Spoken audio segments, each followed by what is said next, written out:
Okay, so we're just going to finish up systems this week, and we're going to let you pick the method you want to solve the system. So we want to work through that a little bit and talk about what is appropriate to use and why. So if we ever wanted to use graphing, we love graphing because it's quick and easy. All right. The bad about graphing is it doesn't work. Whoa.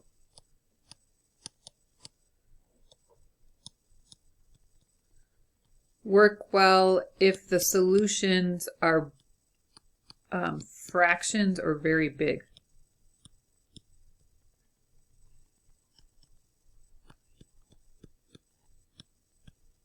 Okay, so we haven't had a lot of fractional answers, but that is a possibility. If the solutions are like 20,5, that's not going to fit on your grid. Even like 12 or 11 might not fit on your grid. So that doesn't work real well when you have a situation where you have big answers. All right? It is easiest when you have it in slope-intercept form.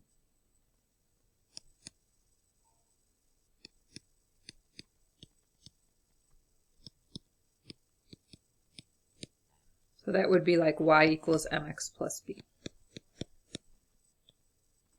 Okay, so that's graphing. All right, going back up to substitution. I would use substitution if we had a letter by itself, or you could get a letter by itself. Okay, this works. It's pretty quick, but it works well for all solutions, big or small.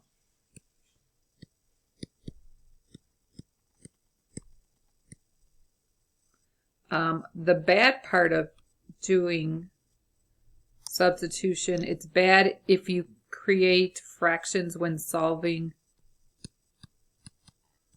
for a variable.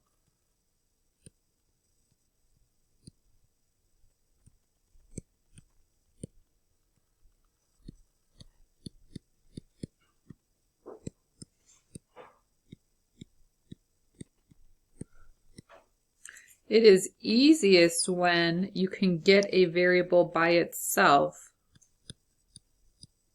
without fractions.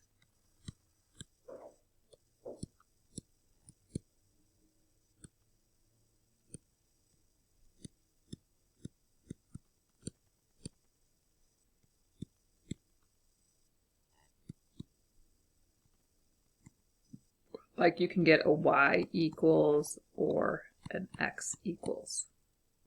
Okay? And then elimination will always work. Whoa.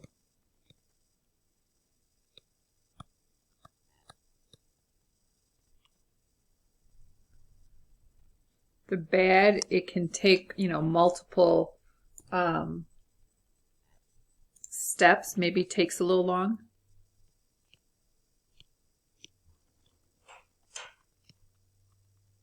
Depends on the problem, though.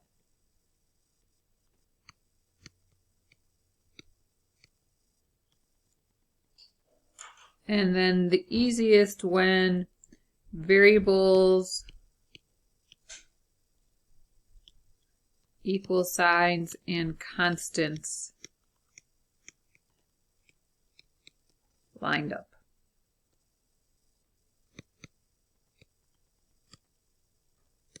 Okay, so in the next video, I'll specifically look at problems with you and tell you the method I would use to solve them.